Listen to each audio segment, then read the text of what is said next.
Hello बच्चों, नमस्कार आप सभी को। आज इस 70वें दिन के वीडियो में मैं आपको BHU MUs 2010 की परीक्षा के 20 महत्वपूर्ण प्रश्नों को बताऊंगा।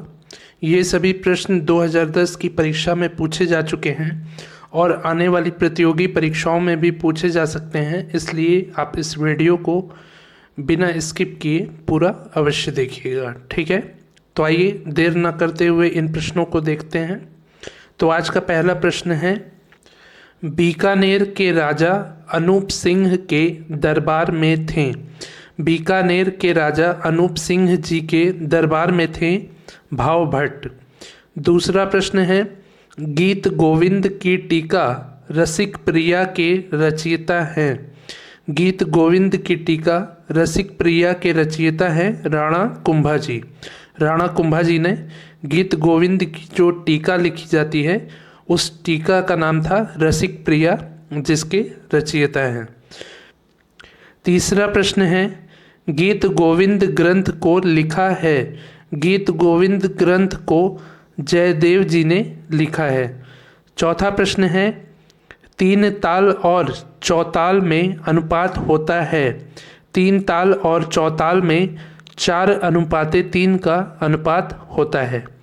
पांचवा प्रश्न है, कर्नाटक संगीत के रूपक ताल के समान हिंदुस्तानी ताल है। कर्नाटक संगीत के रूपक ताल के समान हिंदुस्तानी ताल है दादरा। कर्नाटक के रूपक ताल की मात्रा जो होती है वो भी 6 मात्रा होती है और हिंदुस्तानी दादरा ताल की मात्रा भी 6 मात्रा होती है, तो ये दोनों आपस में समान हैं। इसके बाद छठवां प्रश्न है, कर्नाटक पद्धति के रूपकम ताल में मात्रा होती है। कर्नाटक पद्धति के रूपकम यानी कि रूपक या रूपकम ताल में मात्रा होती है 6 मात्रा।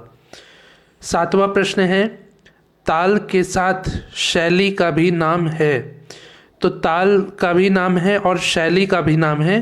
तो दादरा ताल और धमार ताल ये दोनों ताल भी हैं और दादरा शैली भी होती है, धमार शैली भी होती है।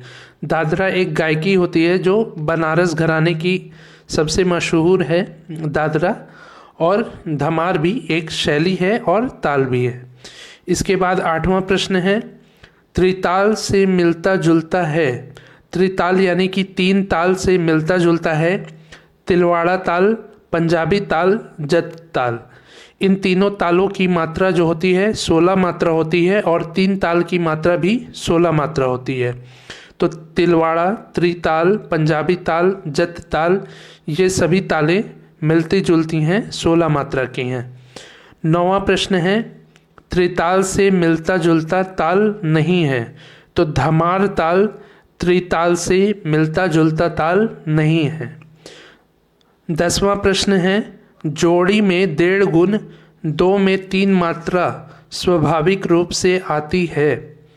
तो 2 में 3 मात्रा स्वाभाविक रूप से आती है झप ताल और पंचम सवारी ताल में। इसके बाद 11वां प्रश्न है, कर्नाटक ताल पद्धति से किसका संबंध है।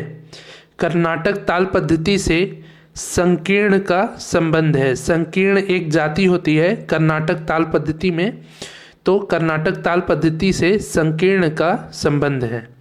12वां प्रश्न है, कर्नाटक ताल पद्धति में खंड जाति के लघु का मान है। कर्नाटक ताल पद्धति में खंड जाति के लघु का मान है 5 मात्रा। 13वां प्रश्न है, नी सा प ध प ये राग का स्वरांश है। किस राग के स्वर का ये अंश है। नीसा प ध के बाद थोड़ा सा डैश है, मतलब ध के बाद थोड़ा सा ध को लंबा खींचना है, फिर प पे वापस आ जाना है। नीसा प ध प ये स्वरांश है देशी राग का। 14वां प्रश्न है, छाया नट कामोद गौड़ सारंग में प्रयुक्त स्वरांश है।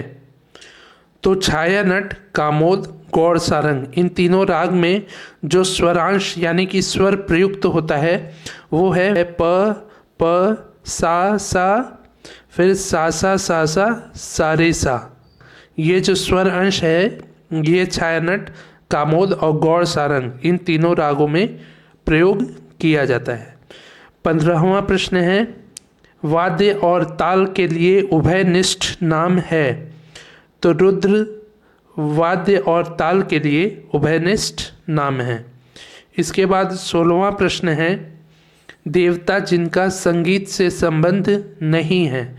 तो इंद्र देव का संगीत से संबंध नहीं है। 17वां प्रश्न है, देवता जिनका संगीत से संबंध है। तो विष्णु जी, कृष्ण जी और शंकर जी, इन तीनों देवताओं का संगीत से संबंध है और इंद्र देव का संगीत से संबंध नहीं है। 18वां प्रश्न है, तिरकिट धी नाधी धीना, ये ताल है, किस ताल में ये बोल प्रयोग किए जाते हैं। तो वो ताल है आड़ा चौताल। आड़ा चौताल में तिरकिट धी नाधी धीना ये बोल प्रयोग किए जाते हैं। इसके बाद 19वां प्रश्न है, ख्याल से भिन्न शैली में किस ताल का प्रयोग होता है। तो ख्याल से भिन्न शैली में दीपचंदी ताल का प्रयोग होता है। दीपचंदी ताल का प्रयोग ख्याल गायकी के साथ नहीं किया जाता है, इसको ठुमरी गायकी के साथ किया जाता है, इसलिए ये ख्याल से भिन्न शैली की ताल है। इसके बाद 20वां प्रश्न है, चित्रपट के लिए नहीं गाया। कौन से ऐसे गायक हैं जिन्होंने चित्रपट यानी कि फिल्मी गीतों को नहीं गाया है, फिल्म के लिए नहीं गाना गाया है। तो वो हैं बलवंत राय भट्ट जी। बलवंत राय भट्ट जी ने चित्रपट के लिए गाना नहीं गाया है। तो ये हो गए आज के 20 महत्वपूर्ण प्रश्न। उम्मीद है आपको समझ में आया होगा। प्रतिदिन शाम 5 बजे की वीडियो के माध्यम से ऐसे ही महत्वपूर्ण प्रश्नों को हल करने के लिए आप हमसे ऐसे ही जुड़े रहिए। और यदि अभी तक आपने इस चैनल को सब्सक्राइब नहीं किया है तो सब्सक्राइब कर लीजिए, और ये वीडियो पसंद आया हो तो इसको लाइक और शेयर भी ज़रूर करिए। आज ये 70वें दिन का वीडियो था। इसके पहले मैंने 69 वीडियो को बनाया है, जिसके प्लेलिस्ट का लिंक नीचे डिस्क्रिप्शन में मैंने दिया है। यदि अभी तक आपने पिछली सभी 69 वीडियोस को नहीं देखा है तो डिस्क्रिप्शन में दिए हुए लिंक के माध्यम से आप उन सभी वीडियोस को भी देख लीजिए। उसमें भी ऐसे अनेक महत्वपूर्ण प्रश्न हैं जो आने वाली प्रतियोगी परीक्षाओं में पूछे जा सकते हैं, इसलिए आप उन वीडियोस को देख लीजिए और उन प्रश्नों को अच्छे से समझ लीजिए, याद कर लीजिए। ठीक है, तो मिलते हैं ऐसे ही नेक्स्ट वीडियो में। तब तक के लिए नमस्कार, धन्यवाद।